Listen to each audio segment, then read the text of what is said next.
Bizning kulturimiz mana shundoq toki g'arbdan tortib toki sharqgacha, shimoldan tortib toki janubgacha barliq kelgan insoniyatning ehtimol barliq kultural muvaffaqiyatlarning hammasini o'ziga mujassamlagan bir kultur deyishga bo'ladi. Bunda bir rangarang, o'zi mujassamlashgan, ichib bitilgan bundaq bir kultur har bir Sharq Turkistonlikninki jumladan Uyg'urlarninki faxrlanishga haqqi bor. Özümüzün kültürünü tüvenleştirdiğin yoki uningdan seskinadigan hech bir yo'limiz yo'q. Bu kültür bek ulug' kültür, buna yıldız bek cho'nqur, necha ming yilga so'ziladigan kültür. Shuning uchunmi biz Xitoy bilan tirkashib birma-bir kelgan vaqtimizda Xitoy bizni yengolmaydiganligi ko'z yetgandan keyin qurol kuch ishlatib, zo'rlik, zo'ravonlik qilib, inson qalbidan chiqqan shakllarni biz yo'qotmoqchi bo'ldi. Bo'lmasa kültürde biz yo'qotib bo'lmaydi. Xitoydagi hamma millat yo'qolib ketdiki, Tibet bilan biz qoldik oxirisida. Nima uchun? Bu yerda g'oyat zo'r bir kultural kapital bor. Kultural siyosiy kapital bor. Bu kapital deganimiz bizdagi bir nima? Kultural kapitalni og'zaki tilda desak, yomon cho'nqur bir nima bor bizda.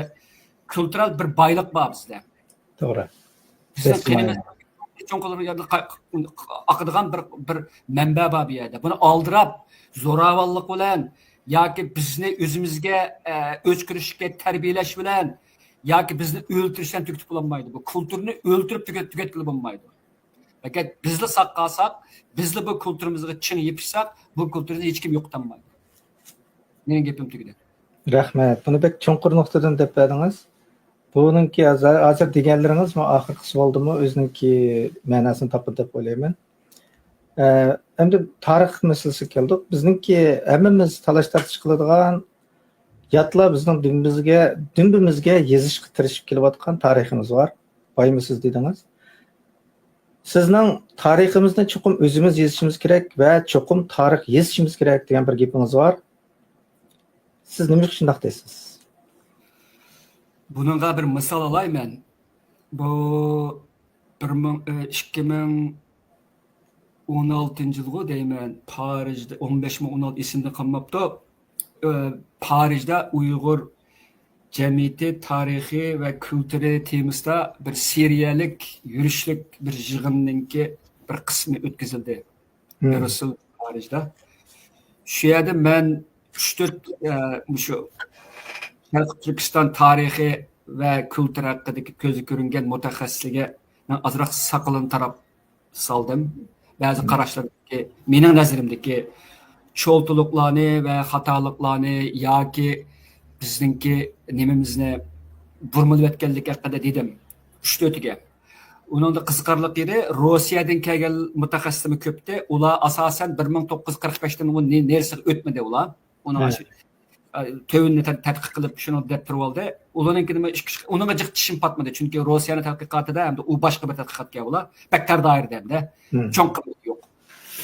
Endi shuni men shunday jiq saqal taraf kessam, bir Uyg'ur qiz shu yig'indan keyin menga dedi, "Aka, siz nimanchilar bularning tishini qirishtirsiz?" dedi-ku.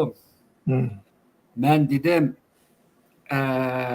men bu orqali bilimdonligimni ko'z qilmoqchi emas. Agar bunday tushunilsa, yomon uvol bo'ladi menga.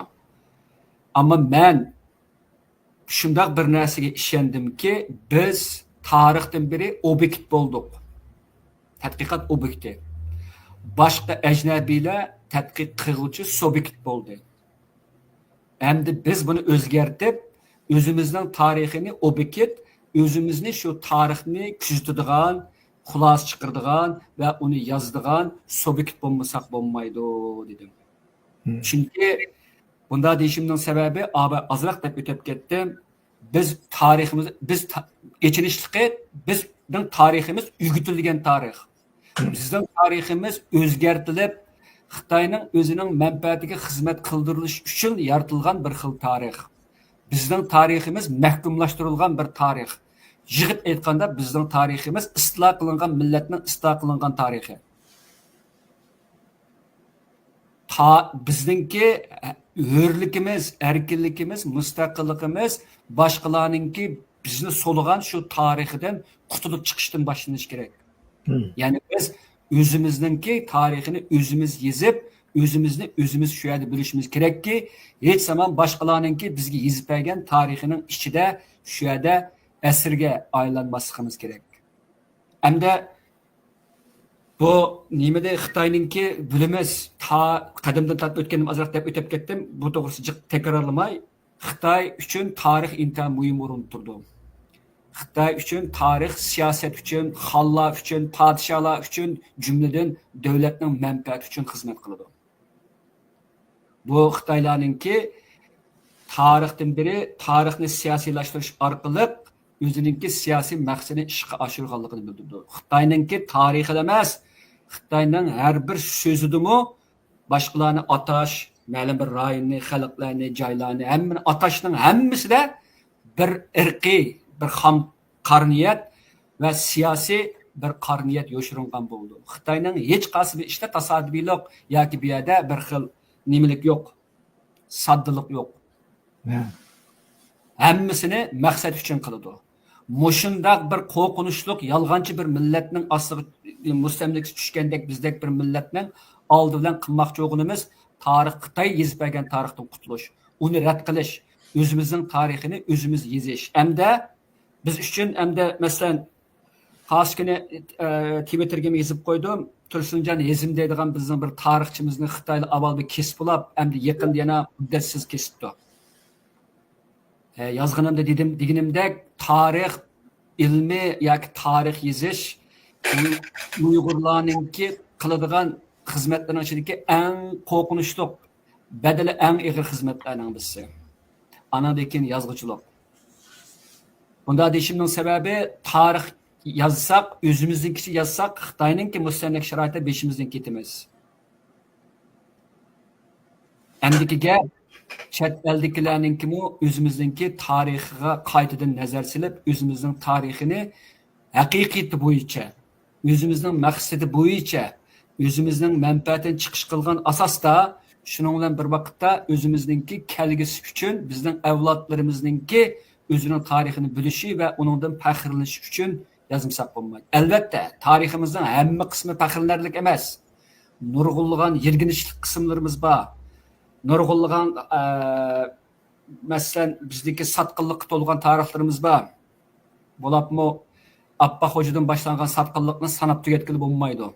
Ammo shundoq bo'lsa-mu, tarix yana bir jihatda aytib aynak bo'lish sifati bilan bizga satqinlikning nimadan derak beradiganligini va uningki bir millatningki hayoti va uningki kelgusi uchun qanchalik darajada buzg'unchilik elib keldiganligini tanishtirsak bo'lmaydi. Abba Xo'janing qilgan buzg'unchiligini 500 yildan tozalab bo'lolmadik. Chunki u satqinlikda Uyg'urlarning ruhiyati sopizmdan iborat bularning maqsad uchun xizmat qildirilgan, burmalangan bir maslak, yoki bid'at maslak silinib, Uyg'urlar bular o'zlarini Muhammad alayhissalomninki avlodlari deb Uyg'urlar bularga qarshi turolmay, tunji qitimliq kollektiv necha asrga so'zilgan qulluqni boshdan kechirdi. Bu qulluq Abba Xo'ja davridan tortib boshlandi bu. Uyg'urlarning ro'yi qulluqqa tushishi. Demak, gapimga qaytib kelsam, bizning tariximizda yorqin taraflar intayin ko'p, boshqa nurg'un millatlarnikiga o'xshash, bu bir xil bir insonning hayotiga o'xshaydi. Nihoyat oddiylashtirsak, yorqin taraflarimiz bor. Nihoyat nomusliq, hatto o'zimiz o'ylashdan uyuladigan, hatto o'zimizdan yo'shiradigan taraflarimiz bor. Xuddi bir odamnikiga o'xshash. Hamma millatning bunda bir tarixi bo'ladi. Hech qaysi millatning hamma tarixi onun chiqqan hamma odam suyumlik, qadrli qahramon bo'lib ketmaydi. Nurg'unlagan nakas, iblisona odamlarim bor. Ammo biz bularning hammani intayin sovuqqonlik bilan tarixiy bir nuqtadan yezib chiqmasak bo'lmaydi. Hamda yana bir nuqta bor men deydiganda, bizni tarixdan bir tutib kelgan, bizni shu qadar kangriz bo'lgan zaminda bizni aynatgan, bizni cho'nqir yildiz tortishga rag'batlantirgan ham guvlantirgan ruh nima? Butkul Sharq Turkistonliklarni jumladan Uyg'urlar bir ruh bor bu yerda. O'g'izxonning ruhi bo'lishi mumkin. Bu ruh bizga 49dan keyin mustamlikaga yetilgan emas. Bizga necha ming yilda hamroh bir ruh bor. Bu ruhni juttirib o'tdik ma'lum jihatdan. Bu ruhni topmasak bo'lmaydi. Buni tarixlarimizdan topmaymiz.